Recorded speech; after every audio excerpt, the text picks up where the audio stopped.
Hello friends, स्वागत है आपका हमारे YouTube channel study smart IQ में। और मैं हूं सबा परवीन और आज हम फिर पढ़ने जा रहे हैं आरआरबी एनटीपीसी 2025 के लिए जीके जीएस की क्लास, जिसमें हम डिस्कस कर रहे हैं प्रीवियस ईयर क्वेश्चन। और ये हमारी क्लास 99 है और इससे पहले हम 98 क्लासेस कर चुके हैं। सो आई होप आपकी वीडियो पसंद आती हो और ऐसे ही वीडियो देखने के लिए हमारे चैनल को लाइक करें, शेयर करें, सब्सक्राइब करना ना भूलें। और प्रीवियस ईयर क्वेश्चन की वीडियो आप ज़रूर देखें, क्योंकि इससे ही हमें पता चलता है कि एग्ज़ाम में किस तरीके के क्वेश्चन पूछे जाते हैं। सो आई होप आपको ये वीडियो पसंद आए। तो चलिए स्टार्ट करते हैं क्लास। फर्स्ट है, निम्नलिखित में से किस राजा को औरंगजेब ने छत्रपति शिवाजी महाराज के विरुद्ध भेजा था? तो किस राजा को औरंगजेब ने छत्रपति शिवाजी महाराज के विरुद्ध भेजा था? तो औरंगजेब ने भेजा था राजा जय सिंह को। राइट आंसर है ऑप्शन ए, जय सिंह। जय सिंह को राजा को औरंगजेब ने भेजा था, ठीक है ना, छत्रपति शिवाजी महाराज के विरुद्ध। जय सिंह ये कौन थे? तो ये थे एक राजपूत शासक थे। जय सिंह यह एक राजपूत शासक थे और इन्होंने एक विशाल सेना का नेतृत्व किया और इन्होंने मराठा किलों पर कब्जा किया सफलतापूर्वक, ठीक है। और इसके बाद छत्रपति शिवाजी ने इन्हें 1665 में पुरंदर की संधि पर हस्ताक्षर किए, ठीक है ना। छत्रपति शिवाजी महाराज ने 1665 में पुरंदर संधि पर हस्ताक्षर किए थे, जिसमें परिणाम स्वरूप इन्होंने 23 किले और क्षेत्र सौंपा था, ठीक है ना। 23 किले और क्षेत्र सौंप दिया था, ठीक है। बात करें हम औरंगजेब, तो औरंगजेब ये कौन था? तो औरंगजेब यह मुगल सम्राट था, ठीक है। यह मुगल सम्राट था और औरंगजेब को इसे आलमगीर के नाम से जाना जाता, ठीक है। आलमगीर के नाम से जाना जाता था औरंगजेब को। औरंगजेब ने कौन कौन सी इमारतें बनवाई थी? तो औरंगजेब ने बनवाया था बीबी का मकबरा, बीबी का मकबरा, मोती मस्जिद, बादशाही मस्जिद,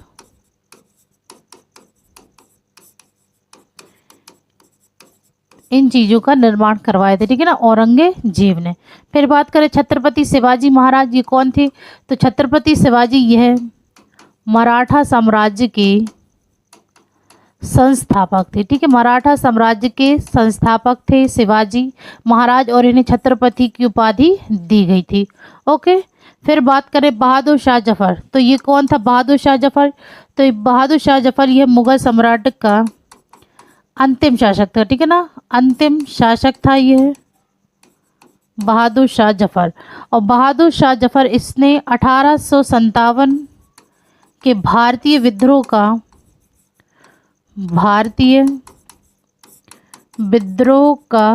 विद्रोहियों का नेतृत्व किया था, ठीक है। 1857 के विद्रोह का नेतृत्व किया था, ठीक है ना, बहादुर शाह जफर ने।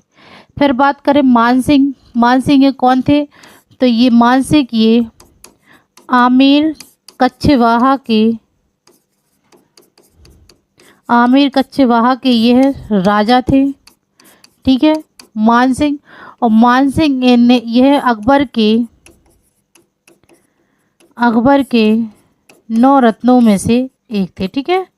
9 रत्न, जिसे नवरत्न भी कहते, ठीक है ना, नवरत्न में से एक थे मानसिंह, ठीक है।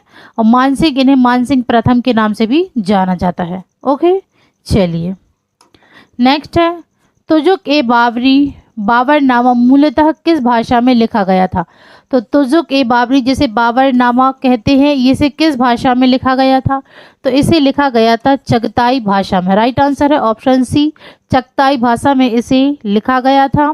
और ये किसकी आत्मकथा थी? तो यह बाबर की आत्मकथा थी, ठीक है ना।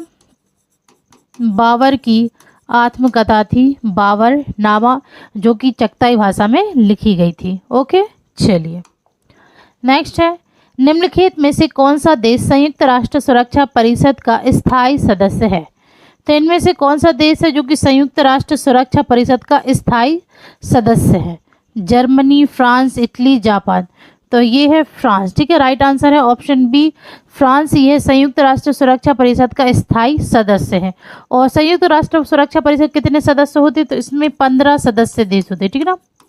15 सदस्य देश होते हैं, जिसमें से 10 होते हैं अस्थायी, जो कि हर 2 साल में बदले जाते हैं। फिर 5 होते हैं स्थायी सदस्य। तो ये स्थायी सदस्य कौन से हैं? तो ये है चीन, फ्रांस, रूस, यूके, यूनाइटेड किंगडम और यूएसए, संयुक्त राज्य अमेरिका। ये 5 स्थायी सदस्य देश हैं संयुक्त राष्ट्र सुरक्षा परिषद के। ओके, चलिए नेक्स्ट है, भारत सरकार द्वारा 2008 में प्रकाशित जलवायु परिवर्तन हेतु राष्ट्रीय कार्य योजना के अंतर्गत एक मिशन है। तो भारत सरकार द्वारा 2008 में प्रकाशित जलवायु परिवर्तन हेतु राष्ट्रीय कार्य योजना के अंतर्गत ये एक मिशन है। तो यह मिशन है हिमालयी पारिस्थितिकी तंत्र को बनाए रखने के लिए राष्ट्रीय मिशन है। राइट आंसर है ऑप्शन ए हिमालयी पारिस्थितिकी तंत्र को बनाए रखने के लिए राष्ट्रीय मिशन। ओके, नेक्स्ट है, अर्जुन पुरस्कार निम्नलिखित क्षेत्र में दिया जाता है। तो अर्जुन पुरस्कार यह किस क्षेत्र में दिया जाता है? तो यह दिया जाता है खेल के क्षेत्र में, ठीक है। राइट आंसर है ऑप्शन ए स्पोर्ट्स में अर्जुन पुरस्कार दिया जाता है। और अर्जुन पुरस्कार की शुरुआत कब हुई थी? तो इसकी शुरुआत हुई थी 1961 में, ठीक है। अर्जुन पुरस्कार की शुरुआत हुई थी 1961 में और ये खेल के क्षेत्र में दिया जाता है। ओके, नेक्स्ट है, भारत के संविधान द्वारा प्रदत्त निम्नलिखित में से कौन सी विशेषता भारतीय न्यायपालिका से संबंधित है? तो भारत के संविधान द्वारा प्रदत्त कौन सी विशेषता है जो कि भारतीय न्यायपालिका से संबंधित है? तो यह संबंधित है न्यायिक स्वतंत्रता। राइट आंसर है ऑप्शन बी न्यायिकता। नेक्स्ट है, अकबर द्वारा निर्मित पंचमहल डैश में स्थित है। तो अकबर द्वारा निर्मित पंचमहल ये कहाँ पर स्थित है? तो यह स्थित है फतेहपुर सीकरी में। राइट आंसर है ऑप्शन सी फतेहपुर सीकरी में, ठीक है ना। पंचमहल स्थित है जो कि अकबर द्वारा बनवाया गया था। अकबर इसका पूरा नाम क्या था? तो अकबर इसका पूरा नाम था जलाल उद्दीन मोहम्मद अकबर। यह अकबर का पूरा नाम था और इन्हें बादशाह अकबर के नाम से भी जाना जाता था। अकबर ने दीन ए इलाही धर्म की शुरुआत की थी, ठीक है ना। अकबर ने दीन ए इलाही धर्म की शुरुआत की थी। अकबर यह हुमायूं का बेटा था, ठीक है ना। यह हुमायूं का बेटा था अकबर। और अकबर ने कौन कौन सी इमारतें बनवाई थी?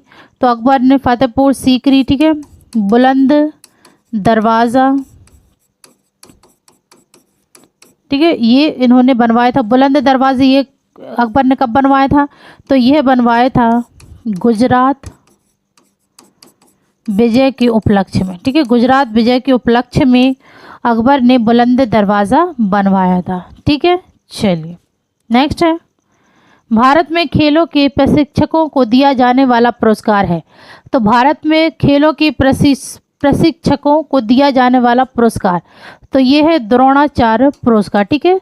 राइट आंसर है ऑप्शन ए द्रोणाचार्य पुरस्कार। ये भारत में खेलों के प्रशिक्षकों को दिया जाने वाला पुरस्कार है। और इसकी शुरुआत कब हुई थी द्रोणाचार्य पुरस्कार की? तो ये हुई थी 1985 में, ठीक है। 1985 में द्रोणाचार्य पुरस्कार की शुरुआत हुई थी। ओके, नेक्स्ट है, निम्नलिखित में से कंप्यूटर के सॉफ्टवेयर घटकों का नाम बताइए। तो इनमें से कंप्यूटर के सॉफ्टवेयर घटकों का नाम क्या है? तो ये है प्रोग्राम। राइट आंसर है option C option D program. यह कंप्यूटर के सॉफ्टवेयर घटकों का नाम है। ओके, नेक्स्ट है, आवर्त सारणी का आविष्कार किस वैज्ञानिक ने किया? तो आवर्त सारणी का आविष्कार यह किस वैज्ञानिक ने किया है? तो यह किया है दिमित्री मेंडेलीफ ने। राइट आंसर है ऑप्शन सी दिमित्री मेंडेलीफ ने आवर्त सारणी का आविष्कार किया है। ओके, नेक्स्ट है, निम्नलिखित में से भारत की सबसे लंबी दूरी की बैलिस्टिक मिसाइल कौन सी है? तो भारत की सबसे लंबी दूरी की बैलिस्टिक मिसाइल कौन सी है? तो ये है अग्नि 5, ठीक है। राइट आंसर है ऑप्शन बी अग्नि 5। नेक्स्ट है, निम्नलिखित में से किस कारण को आर्कटिक ग्रीनिंग के लिए जिम्मेदार ठहराया जा सकता है? तो इनमें से किस कारण को आर्कटिक ग्रीनिंग के लिए जिम्मेदार ठहराया जा सकता है? तो यह ठहराया जा सकता है ग्लोबल वार्मिंग को। राइट आंसर है ऑप्शन सी ग्लोबल वार्मिंग को आर्कटिक ग्रीनिंग के लिए जिम्मेदार ठहराया जा सकता है। ओके, नेक्स्ट है, महात्मा गांधी द्वारा नमक सत्याग्रह किस वर्ष शुरू किया गया था? तो महात्मा गांधी द्वारा नमक सत्याग्रह ये किस वर्ष शुरू किया गया था?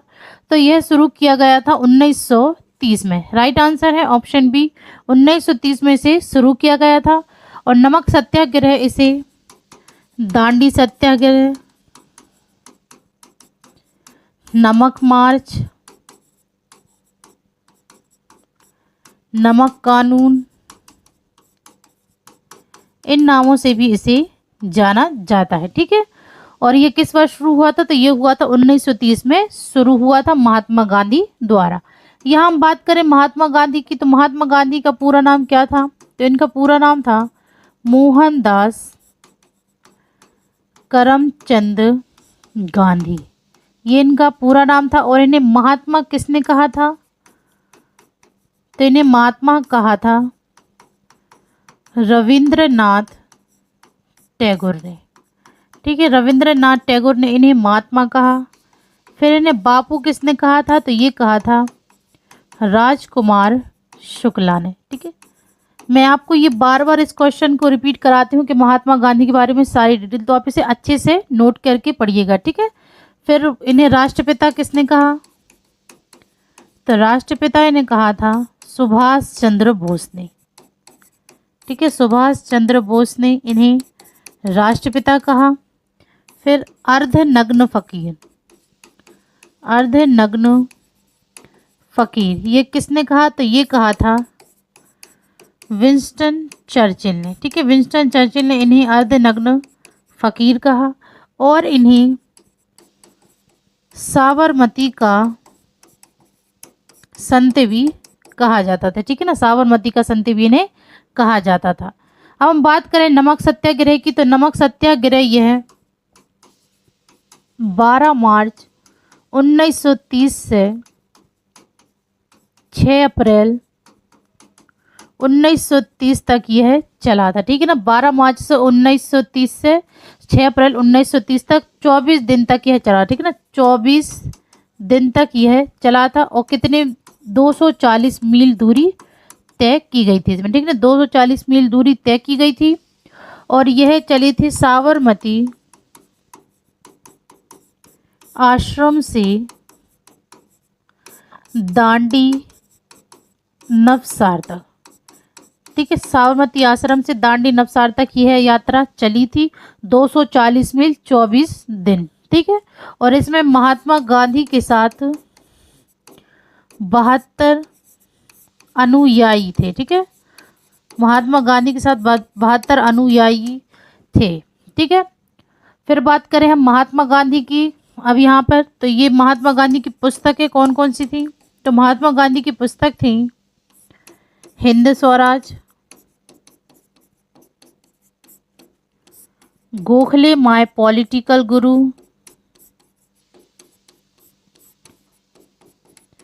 Gokhale my political Guru, my experiment with truth, ठीक है। और मेरे सपनों का भारत, ये इनकी पुस्तक थी महात्मा गांधी की। फिर बात करें इनकी पत्रिकाएं, कौन कौन सी पत्रिकाएं चलवाई थी महात्मा गांधी ने? तो इन्होंने चलवाई थी नवजीवन,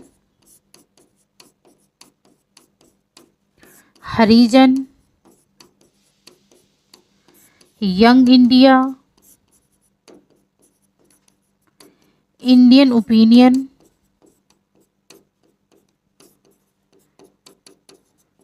ये कुछ पत्रिकाएं चलवाई थी, ठीक है ना, महात्मा गांधी ने। फिर बात करें इनके आंदोलन की, तो इन्होंने कौन कौन से आंदोलन चलवाए थे, आंदोलन किए थे महात्मा गांधी ने, ठीक है ना। तो इन्होंने चंपारण सत्याग्रह, यह 1917 में हुआ था। फिर खेड़ा सत्याग्रह, तो ये हुआ था 1918 में। फिर रॉलेट सत्याग्रह, तो ये हुआ था 1919 में। फिर असहयोग आंदोलन, तो असहयोग आंदोलन हुआ था 1920 में। फिर सविनय अवज्ञा आंदोलन, तो ये हुआ था 1930 में। और भारत छोड़ो आंदोलन, तो ये हुआ था 1942 में। ठीक है, तो ये थी महात्मा गांधी जी के बारे में डिटेल। ओके, और यहाँ थी नमक सत्याग्रह के बारे में। ठीक है ना, तो नमक सत्याग्रह को दांडी सत्याग्रह, नमक मार्च, नमक कानून कहते हैं। 240 मील चली साबरमती आश्रम से दांडी नवसार तक, और इसमें महात्मा गांधी और उनके साथ 72 अनुयायी साथ में थे। ठीक है, और ये 24 मार्च 1930 से 6 अप्रैल 1930 तक 24 दिन की ये यात्रा थी। ओके, चलिए नेक्स्ट है, भारतीय संविधान का अनुच्छेद 368 से संबंधित है। तो भारतीय संविधान का अनुच्छेद 368 यह किससे संबंधित है? तो यह संबंधित है संविधान के संशोधन से। राइट आंसर है ऑप्शन ए, संविधान के संशोधन। नेक्स्ट है, कोमागाटा मारू की घटना किससे संबंधित है? तो कोमागाटा मारू की घटना यह संबंधित है भारतीय स्वतंत्रता संग्राम से। राइट आंसर है ऑप्शन ए, भारतीय स्वतंत्रता संग्राम। नेक्स्ट है, निम्नलिखित में से कौन से दो क्षेत्र भारत के जैव विविधता स्थल हॉटस्पॉट हैं? तो इनमें से कौन से दो क्षेत्र हैं जो कि भारत के जैव विविधता स्थल हॉटस्पॉट हैं? तो ये हैं पश्चिमी घाट और पूर्वी हिमालय। राइट आंसर है ऑप्शन डी, पश्चिमी घाट और पूर्वी हिमालय। नेक्स्ट है, आधुनिक कंप्यूटर किसी भी कार्य को करने के लिए निर्देशों के एक समूह का पालन करते हैं। इन निर्देशों को सामान्यतः क्या कहा जाता है? तो आधुनिक कंप्यूटर किसी भी कार्य करने के लिए निर्देशों के एक समूह का पालन करते हैं, तो इन निर्देशों को सामान्यतः प्रोग्राम कहा जाता है। ठीक है, प्रोग्राम कहा जाता है। Right answer option A, program. Okay, चलिए नेक्स्ट है, बैंक दर वह ब्याज दर है जिस पर। तो बैंक दर वह ब्याज दर है जिस पर केंद्रीय बैंक वाणिज्यिक बैंकों को पैसा उधार देता है। राइट आंसर है ऑप्शन बी, बैंक दर वह ब्याज दर है जिस पर केंद्रीय बैंक वाणिज्यिक बैंकों को पैसा उधार देता है। ओके, नेक्स्ट है, भारत सरकार द्वारा शुरू की गई नई मंजिल योजना यह किससे संबंधित है? तो भारत सरकार द्वारा शुरू की गई नई मंजिल योजना यह संबंधित है अल्पसंख्यक युवाओं के लिए कौशल प्रशिक्षण से। राइट आंसर है ऑप्शन डी। नेक्स्ट है, मिशन शक्ति का संबंध निम्नलिखित में से है। तो मिशन शक्ति का संबंध है भारत द्वारा उपग्रह रोधी एंटी सैटेलाइट हथियार का प्रथम परीक्षण। राइट आंसर है ऑप्शन बी, मिशन शक्ति का संबंध भारत द्वारा उपग्रह रोधी हथियार का प्रथम परीक्षण। ओके, नेक्स्ट है, मोरक्को का प्रसिद्ध यात्री इब्ने बतूता किस काल में भारत आया था? तो मोरक्को का प्रसिद्ध यात्री इब्ने बतूता यह किस काल में भारत आया था? तो यह आया था दिल्ली सल्तनत काल में। राइट आंसर है ऑप्शन सी। नेक्स्ट है, संपत्ति का अधिकार है। तो संपत्ति का अधिकार यह एक कानूनी अधिकार है। ठीक है, राइट आंसर है ऑप्शन बी, कानूनी अधिकार। नेक्स्ट है, संघाई सहयोग संगठन की स्थापना हुई थी। तो संघाई सहयोग संगठन की स्थापना यह हुई थी 2001 में। Right answer option B. Next है, सांख्यिकी और कार्यक्रम कार्यान्वयन मंत्रालय के अनुसार 2018-19 के लिए भारत के किस राज्य की प्रति व्यक्ति आय सबसे अधिक है? तो सांख्यिकी और कार्यक्रम कार्यान्वयन मंत्रालय के अनुसार 2018-19 के लिए भारत के इनमें से किस राज्य की प्रति व्यक्ति आय सबसे अधिक है? तो ये है गोवा राज्य की। ठीक है, राइट आंसर है ऑप्शन बी, गोवा राज्य की प्रति व्यक्ति आय सबसे अधिक है। ओके, नेक्स्ट है, माणिक रत्न की रासायनिक संरचना क्या है?